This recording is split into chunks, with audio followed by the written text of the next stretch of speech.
Hey everyone, happy Wednesday. Welcome back to our weekly live session. I'm so excited to be back today. My name is Bola. I'm the founder and CEO of Clever Girl Finance, and I go live every Wednesday at 1 p.m. Eastern Standard Time. So I'm excited to be on today to do this live session with you. And I'm just going to give it a second to let everyone come in. As you come into this session, please tell me where you are joining from. Today, we're going to be talking about how should you be investing your money. So a lot of people have asked me investing questions about getting started. Is now a good time to start? What about the state of the economy, et cetera, et cetera. So I want to talk about investing and really go over the basics of investing with all of you today, especially if you're feeling overwhelmed by the idea of investing. And so I'm going to talk about how you can be investing step by step. I'm going to talk about different types of investments that make sense based on your goals. I'm going to talk about just how to grow your money with investing and avoiding complexity and jargon and the pressure to invest. One thing to keep in mind is that this session is for informational and educational purposes only. I'm not a financial advisor. I'm not an investment advisor. So you always want to do your own research or speak with a licensed financial professional before you make any investment decisions. So welcome everyone. Hello, Cindy and Zadie's channel. Hello, Laurie from Brooklyn. Thank you for being here. Hi, Jeff from Dallas. Thanks for being here. Hello, Miss Shatina and Miss Lynn. Hi, Tina. Okay, so come on in. I'm excited to have you here. Before I jump in, if you haven't already subscribed to the Clever Girl Finance newsletter, please do. This newsletter goes out every single week. And we share really awesome motivational tips. We talk about current money topics. We talk about just ways that you can stay accountable with achieving your financial goals. So you can subscribe to the newsletter at clevergirlfinance.com/subscribe. So if you're not already on our newsletter, it goes out every Tuesday. You are missing out. And for anyone who has asked me about one-on-one coaching, yes, we do offer one-on-one coaching at Clever Girl Finance. You can learn more about that at clevergirlfinance.com/coaching. So definitely check out our coaching options. And of course, the Clever Girl Finance books. If you haven't already checked them out, you can find these books everywhere books are sold, ebooks, audiobooks, physical books. Those are the formats that the books come in, and you will definitely benefit from checking out the Clever Girl Finance book series. So one of the things that I committed to when I brought these lives back a couple weeks ago was checking in on a savings challenge. So I don't know how many of you are participating in this savings challenge, but basically the whole idea was to try to save more money this year. And the way I've been doing it is with a envelope challenge. This is my envelope binder, and I'm doing it with my friend Nikki. Hey, Nikki. She's on the live here today. And what we're doing is we are saving spare change, money that was built into our budget that we would otherwise have spent on other things. But if we don't spend it, we are saving it. So I started this spending envelope planner back on April 15th. So it's almost 2 months. And I've added another $100 to my savings here. So I started with a 30-day, $300 savings challenge.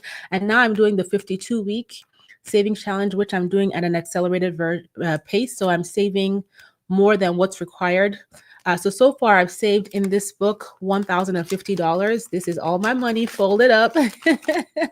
And so if you want to participate in this savings challenge, you can use a binder like this one. It's linked below. These are just stickers that motivate me whenever I open up my binder. The stickers are linked below. This binder is linked below. It has a guide on different ways in which you can save.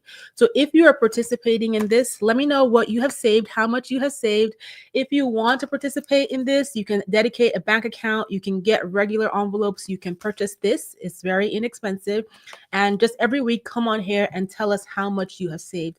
So my binder is currently at $1,050. Because I'm doing this in a physical way, I'm keeping this safe in my house. Again, use a bank account, use envelopes, but come in here and share. The goal is to save as much money as possible from spare change, from whatever you build into your budget, etc. Hello, Tracy from Brooklyn. Thanks for being here. Hello, Cici Maria. Thank you for being here. Hi, Jody from the UK. Hi, Andrea, Kansas City. Thank you for being here. Hi, Debbie. Tina, yeah. So check out the links in the description. I have the books linked, I have the stickers linked, or you can come up with your own system. But the bottom line is that we want to save more money this year. This is going to be our community challenge. Let's save more money. Let's try to save as much money as possible. Hello, Alice from Zimbabwe. Hi, Gomolimo. Um, Okay, hello, Joyce. Okay, so let's get into the topic. And today we're talking about where you should be investing or should you be investing your money. As you guys are already aware, investing is how you grow your money. When you put your money to work for you, um, your money is working for you when you are sleeping, right? And so saving money is great, but the issue with saving money in a bank account is that inflation eats away at what you save. And so investing helps you grow your money through compound interest, through the power of appreciation, and also dividends. So appreciation is when your investment grows in value, and dividends is if you invest in something that pays out profits to the owners, the shareholders, the investors in that particular investment. And so even making small, consistent investments over time can grow into 6 or 7 figures. So think about investing as a long-term strategy to build wealth. This is not a get-rich-quick scheme, but it's still also important for us to save money, right? Our emergency savings, our sinking funds, money that we need for um, short-term things. And so we want to have those in the bank account so they're not tied to any investments and any investments spaces or anything like that. But investing over the long term is how we grow our money. Like I mentioned, we grow our money from compound interest, appreciation, and dividends. And again, I'm going to reiterate, because people always say, well, I don't have enough money to invest. Investing's expensive. No, even small, consistent investments over time can grow to 6 or 7 figures. Giselle, you said, is it too late to begin? No, it is never too late to begin investing. This is a question that I get asked pretty often, and I'm glad that you asked it, because sometimes people will say, oh, I'm 55 years old, I'm 65 years old, it's too late for me to invest. No.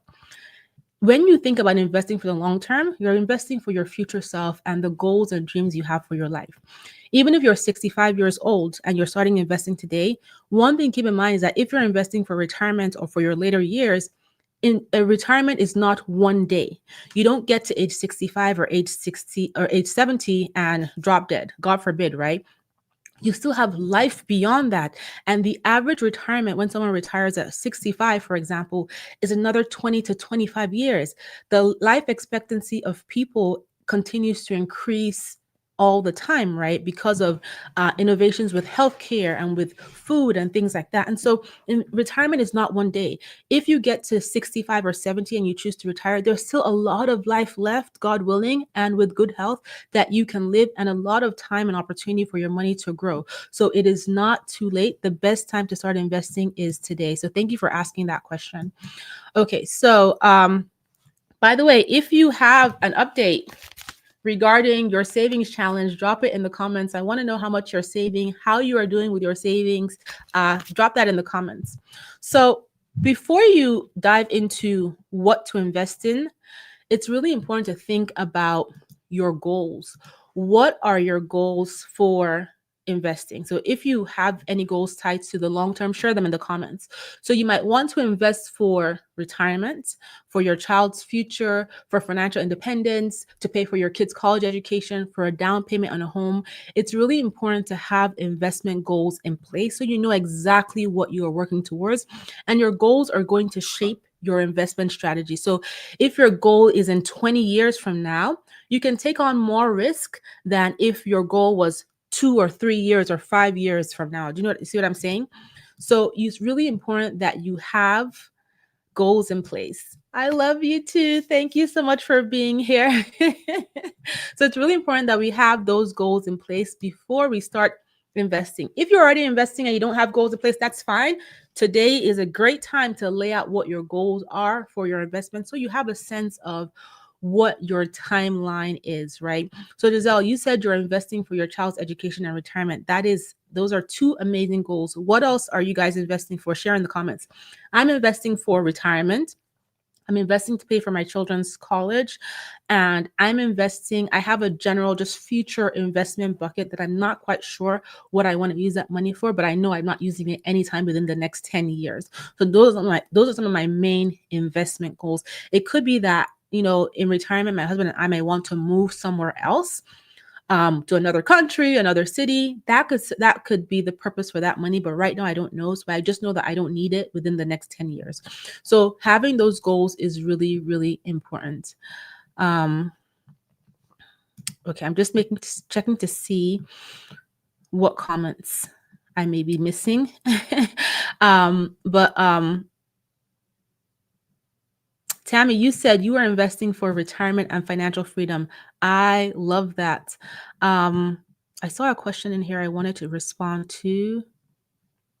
Michelle, you asked, do you have any advice for a 61-year-old starting her finances restarting her finances in retirement? Yes. Start putting money aside for emergency savings if you are still working. Explore what benefits you are eligible for right now, and then start investing. Open up a little brokerage account and start putting money in there to take advantage of any tax deferred benefits. Explore what options you have if you're working from your employer, and then you can open your own individual brokerage account and start putting money aside for your future self. And then plan out a budget where you can allocate your income to your core expenses, your nice to haves, and then for your future self. Okay, Nikki, you just said an update about your saving challenge. Yeah, you have saved $1,483 in 8 weeks. That is incredible. So Nikki is my friend I am doing this savings challenge with. She has saved more money than me in 8 weeks. And you said it has made you very aware of how you're spending money in general. So Nikki and I are saving spare change, and money that we put in our budget but that we don't spend is what is going into our cash envelope books. I love that, Nikki. Thanks for sharing. Deborah, you said, I'm investing so I can live another 20 years post-retirement. I also need to save. So you're putting a fire underneath me. Yes, retirement is not one day. We need money to live beyond 65, 75, 85, right? And nobody is creating a retirement plan for us. Pensions for many people are a thing of the past, especially younger generations. Social Security, my mom's Social Security check is a joke. She gets $700 a month. On the East Coast, that cannot pay for anything but groceries, especially given the high cost of groceries right now. So it's really important that we have our own plan in place. Hello, Shonda. Thank you for being here. Nikki, you said you're investing so you can live comfortably and not rely on or burden your kids. Phenomenal Sleep Sounds, you said, I'm investing for retirement and generational wealth. Yes, to generational wealth. I love that. Ms. Shatina, you said, I'm investing for financial stability, retirement, and living abroad. These are all fantastic goals. So if you don't already have your goals in place, after this session, get your notebook out, get your notes app out, and write down what your investment goals are. This is going to give you focus. It's going to help you define your timeline. Okay, so we've talked about goals. Let's talk about ideas of things to invest in, right? Where you can put your money in. And some of the most common and beginner-friendly options are, number one, to put your money in stocks. So this is where you invest in a company and you become a owner of a small piece of the company. And this is great for long-term growth. However, in the short term, this can be volatile. So I always tell people, do not put all of your eggs in one basket, which means you shouldn't be investing in just individual stocks or in any one individual stock, including your employer's stock. One stock is not enough. It doesn't give you enough diversification.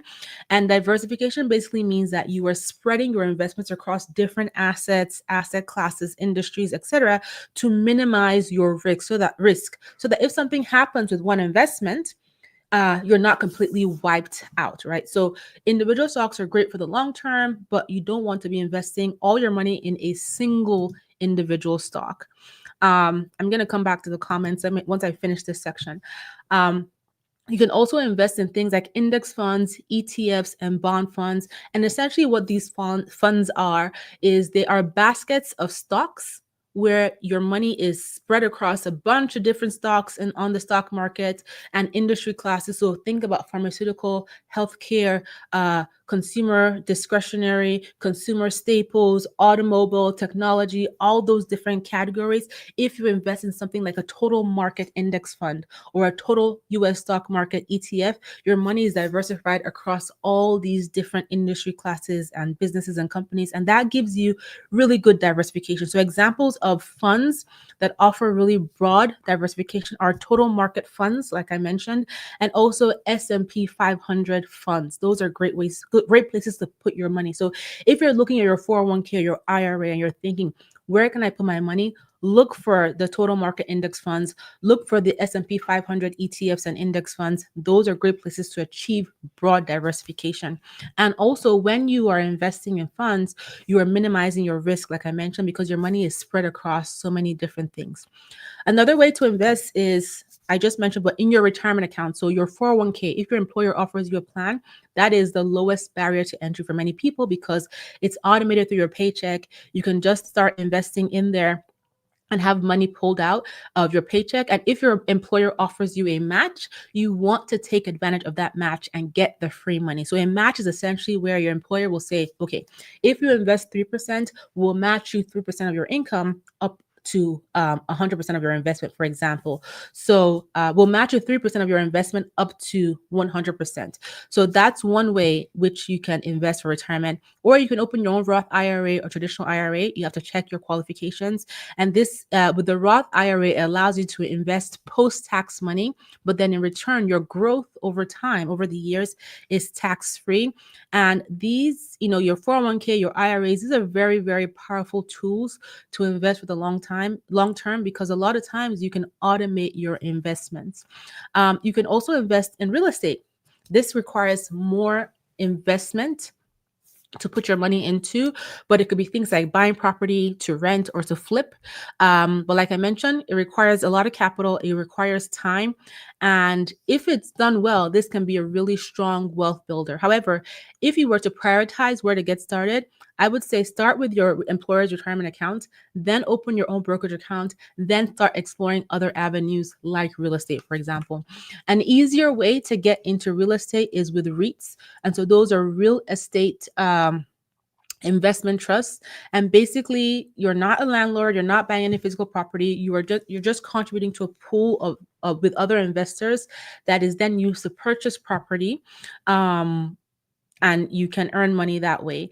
And so a lot of REITs, one way to do this is to invest in REITs that are traded on the stock market, right? So you're basically putting your money in real estate investment trusts that are getting invested into different real estate options, farmland, commercial property, resorts, rental property, and then you are making money passively as that investment trust makes money. So, and then finally, small business, investing in a small business or your own small business. The bottom line with all of this is that you need to do your research and understand what you are putting your money in. Okay, let me come back to the comments. Hi, Tilly. How are you? Tammy, you said my plan was to retire next year. However, life happened and I am basically starting over. And it is perfectly fine to start over. And I'm not sure what challenges came across, but you can start over. It is fine. You will be perfectly fine. There is a video on the Clever Girl Finance YouTube channel here where I talk about starting over. It's called, I think it's okay to start over. And in that video, I share specific tips of what you should do if you're starting over financially. So I definitely encourage you to check out that video. Shonda, you said you're investing for yourself and generational wealth, no kids. Again, generational wealth. I love generational wealth.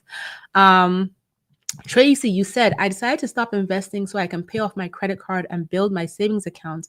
I will start again either in August or September of this year. So well done with focusing on paying off your credit card debt and building your savings account. However, if you are employed and your employer offers you a match, contribute the minimum to get that free money. It is free money that you're not getting anywhere else, and it's not going to take away too much from your plans to pay your credit card and build your savings. So the caveat here is if your employer is offering you a match, take it.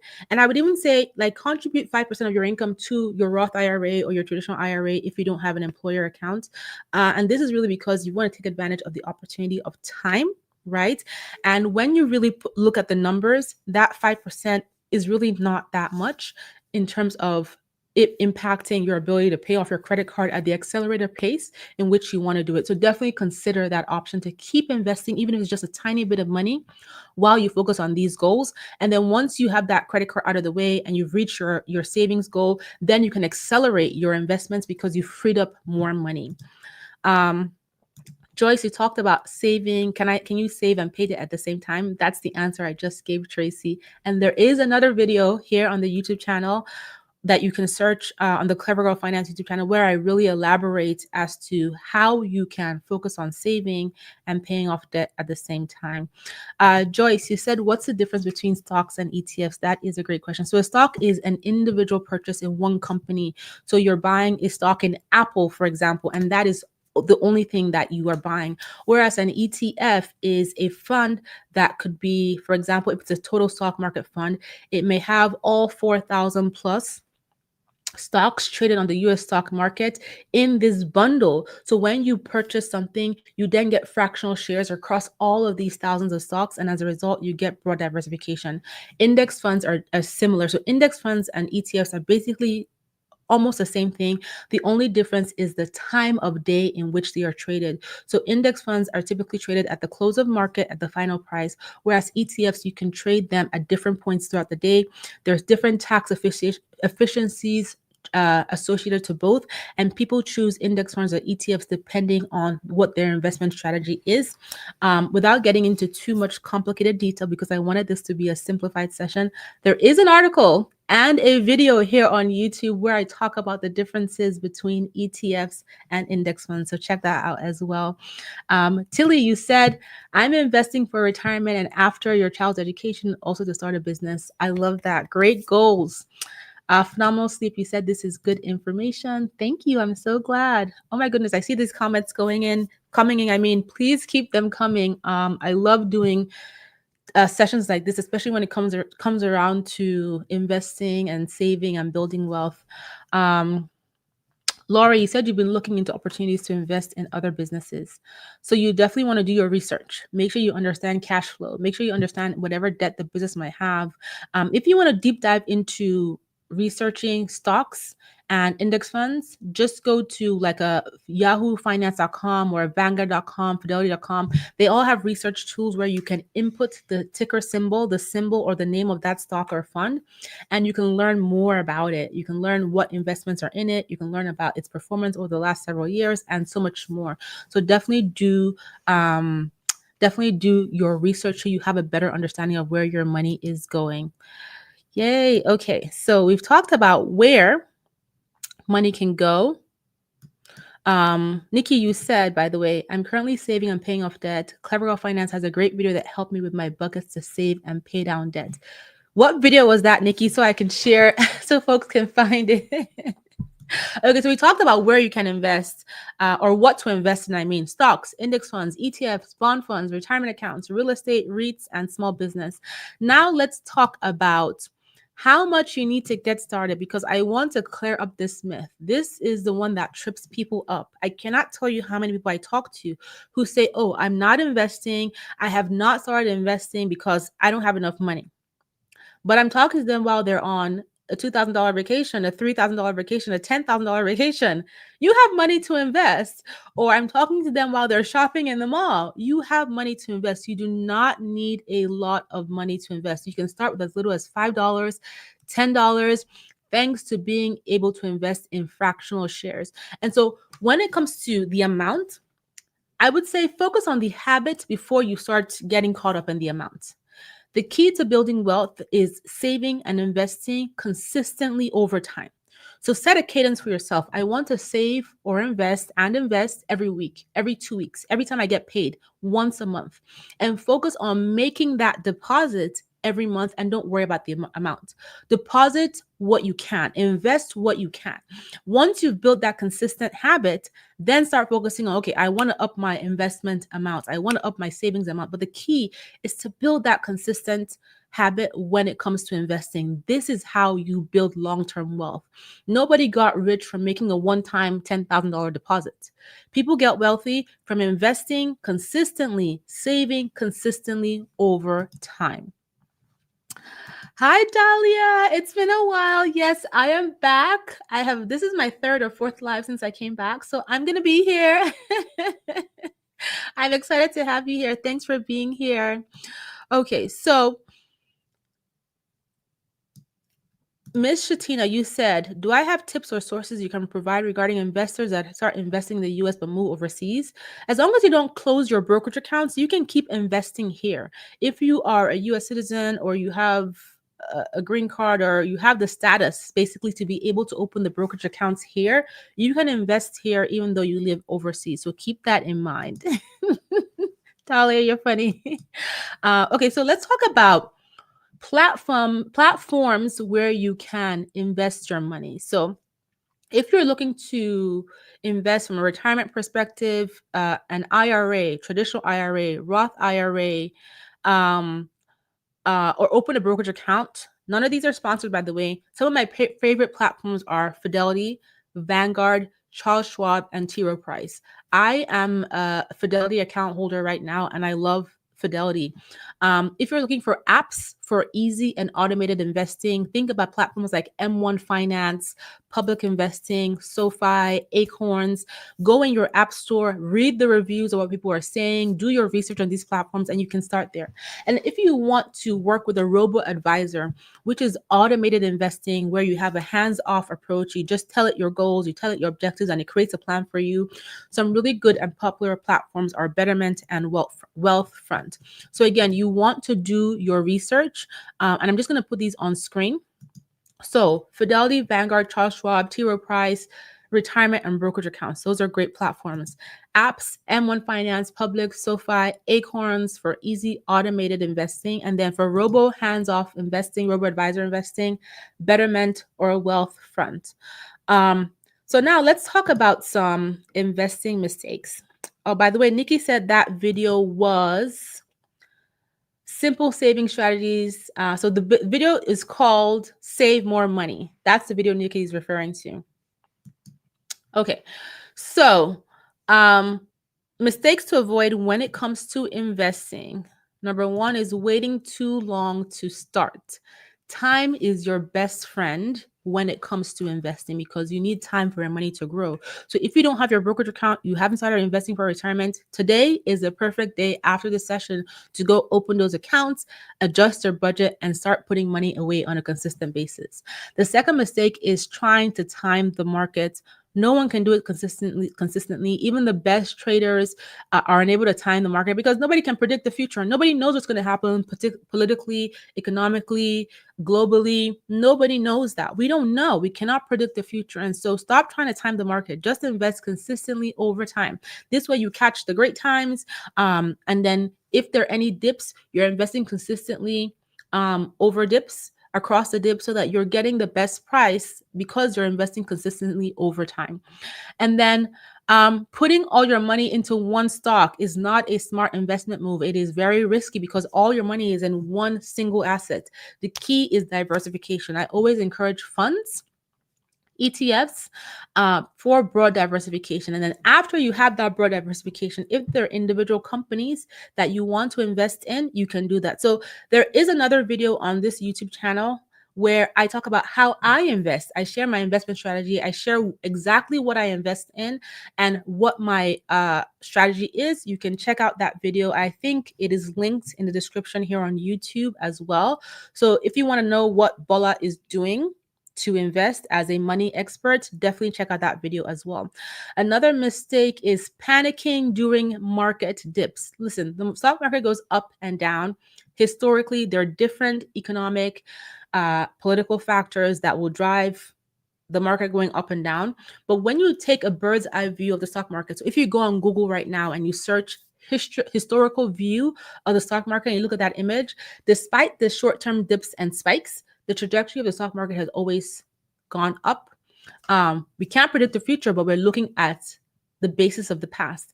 And because of this, what we can tell is that demand goes up, supply is limited, and that's what drives a lot of growth. And so there's going to be dips and spikes. There's going to be a political event, a global event, a natural disaster, a war, whatever. these are things out of our control, and these are the things that impact the stock market short term. However, in the long term, because of demand and because of limited supply of products and services and goods and all these resources, we will see growth in the stock market. And if the stock market is crashing and everything is going to hell, there likely is a much, much bigger issue at play. And the least of our problems, the least of our problems is any investment. If we're being really honest, like we all just survived the pandemic. At the beginning of COVID, nobody was thinking about, oh my God, how much money is in my bank account? We're all thinking about, are we going to survive this? So keep that in mind. Portia, thank you so much. Amen. I really appreciate that. Shonda, you said, I have Acorns and Ally. So Ally is another good platform. I was afraid to invest, but it took a push for my better half. I started out with $1, best decision ever. I love that you are sharing this. Thank you so much. Jody, you said, I'm 41 and just catching onto the investment train. That is fine. We're starting today. You're enjoying learning lots from your books and resources online at Clever Girl Finance. Am I able to rewatch these lives? Yes. This live is going to be right here at this same link that you used to find the live. And there are closed captions. And if you haven't already checked out my investing book called Grow Your Money, plug, definitely check this out. I talk about everything I know about investing, what has helped me build an over 7-figure investment portfolio. This book is really going to help, especially from a foundation perspective. And I'm currently working on my next book called Clever Girl Finance Millionaire, where I talk more about building long-term wealth overall and strategies that have helped me. So this is a great book to pick up. But to go back to your question, the video is going to be here as a replay. Shonda, you said Robinhood is good as well. Okay, and then Cindy and Sadie, you said you started my Pay Yourself Savings Challenge. Yay, for 2025. You put aside $200 weekly from your paycheck, and so far you're at week 23 with $4,600 saved. Nikki, we have someone who has beat us now. What motivation, Cindy and Sadie? That is incredible. $4,600. Congratulations. Okay, so you said your goal is to go to the end of the year with 10,400. You will get there. Stay focused. We're going to motivate you on this channel. And now you've motivated me to figure out how to save more money in my book. Dalla, you said ETFs are great because of the lower fees, and like you always say, automate. You never miss the money. No, you will not. Cindy and Sadie, people are wishing you congratulations. From Joyce, from Phenomenal Sleep Sounds. You said you're so proud of yourself. You should be. Nikki says, so amazing. Okay, so that's what I wanted to cover when it came to investing. You want to make sure that I want to go over my notes here really quickly, that again, you're clear on your goals while you're investing. You're investing in a way that you are getting broad diversification. You don't need a lot of money to invest, and you are leveraging the right tools. There's so many platforms. So test them out, read the reviews, do your research, pick one place and just get started. And then avoid those mistakes of waiting too long to start, of trying to time the market, of investing in only one stock, and of panicking during market dips. I have been investing since I graduated from college. And that was what has helped me build an over seven-figure investment portfolio. However, I didn't have a lump sum. I was investing small amounts of money consistently over time. I have invested through every market dip and every market high, and I just keep investing. My husband and I, we just keep investing. And one thing that really helped me was my 401k. And some of you may know me and Clever Girl Finance from my saving story. So there was a saving story several years ago where I talked about saving $100,000 3 years after I graduated, within 3.5 years after I graduated college. But one mistake I made with my $100,000 is that over half of it, $50,000 of it, 50,000 plus of it, I kept it in cash for the longest time because I didn't know what to do with it. I was investing in my 401k and I had a little bit of stock market investing, but I was sitting on all this cash because I was so terrified to invest. But once I recognized that error and I started investing more of my cash, I saw my portfolio grow tremendously over time. So definitely check out my video on how I invest my money to give you ideas, to create your own strategy. But I want to share that investing works. You're going to see those dips and be like, oh my God. And I always tell people, do not log in. At the beginning of the year, when things were going crazy politically, the stock market was all over the place. And I did not log in because I just didn't want to stress myself, because this is not money I need anytime soon. This is money for 10, 15, 20 years down the line. So why are you stressing yourself about it, about a short-term event, right? Presidential candidate that's only here for a short period of time, or a situation that's only happening for a short period of time, when your investing goal is 20 years into the future.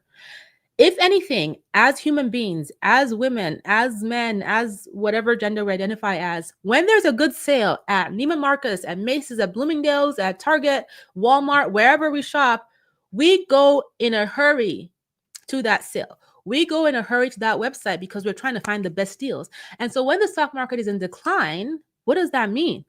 If you don't need the money anytime soon, that is the market on sale. That is a great sale. That's a better sale than that dress at Macy's that you're going to buy, that's going to go out of fashion, that you're never going to wear again after 2 or 3 times. So I want you to change your perspective of how you look at investing. And one way to counter the stress and the overwhelm of feeling like, oh my God, my investment is going crazy, is 1, don't log in. Number 2, have cash set aside for the short term. This is your emergency savings. This is your sinking fund. Once you have that money put there, doesn't matter what the stock market is doing in the short term, because you know that if you have to pay bills, if you lose your job, if something happens and you need finances, your car breaks down, you have emergency savings, you have a sinking fund, you have cash on hand where you don't have to tap into your investments. So keep that in mind. Nikki, you said, we have to figure out how to save more money. Yes. Cindy and Sadie has lit a fire under our butts. We're coming for your 46. How much? 4,600. I only have $1,050 in my binder. I'm motivated. I'm not buying my kids food this week. We're going to drink water and eat bread. Giselle, you said, I'm happy to be here. I will do some research and begin investing. Yes. You can start small and it'll grow over time. Focus on building the habit and the consistency first. So that is what I wanted to cover. If you have enjoyed this session, hit the like button, subscribe to this channel. Okay, I will not punish my family. We will eat normally. Subscribe to the channel, tell your friends about this video, share it. Subscribe to the Clever Girl Finance newsletter, please. This goes out every week. We share motivational tips. We just had yesterday's newsletter was on the topic of stagflation and what that means and how to plan your finances for stagflation and inflation. So we do share some really useful content. We're going to keep you accountable and keep you motivated and inspired. So subscribe to the newsletter, clevergirlfinance.com/subscribe. If you want to work with myself or Yasmir on any one-on-one coaching needs, check out clevergirlfinance.com/coaching. Yasmir is not able to do these lives with me because of her schedule, but she's still around. She's a Clever Girl Finance mentor and a coach. So if you want to connect with either of us, definitely check out the coaching options. And of course, check out the Clever Girl Finance books. Everywhere books are sold, our 30+ free courses. We have a 7-bundle investing course, a 7-course investing bundle, and it's completely free. And in each of those 7 courses, we walk you through how to get started with investing, all the way down to opening your brokerage account and determining what you need to invest in. So if you haven't already checked out our course platform and investing something that you want to get into, go to clevergirlfinance.com/courses to check out that investing course bundle. It is completely free. We do not charge for our courses. I will be back next week, Wednesday at 1 p.m. Next Wednesday, the topic I want to cover is, we had the goal setting session last December. And so now we're in the middle of the year. So I want to do a mid-year financial goals and mindset check-in.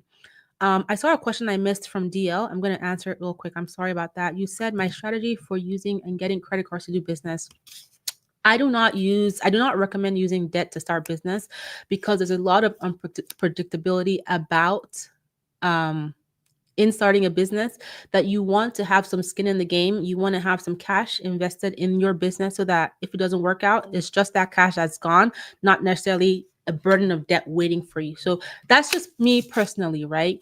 Obviously, if you're getting to a real estate business, you're going to need to find a mortgage, etc. But you're still going to need to have cash to put down. So focus on having a cash foundation for your business first before you start looking into getting credit cards or debt to build your business so that you can validate your business idea. Okay, so back next Wednesday, 1 p.m. I love you to listen. I'm so grateful for you being here. I do not take your time for granted. I appreciate your support. You guys mean so much to me. So thank you for being here. I'm glad you liked the session, Joyce. Dahlia, you said thanks to COVID, you found me. I'm so glad you are here. OKA, thank you for joining from Guyana. Thank you, Tilly. Thank you, Cindy and Sadie. And I'll be back next week. Next week, we're going to check in on our financial goals and we're going to do a mindset check. 1 p.m. next Wednesday, Eastern Standard Time. If you cannot make it live, the replay will be here for you. Talk to you guys next week. Thank you. Bye.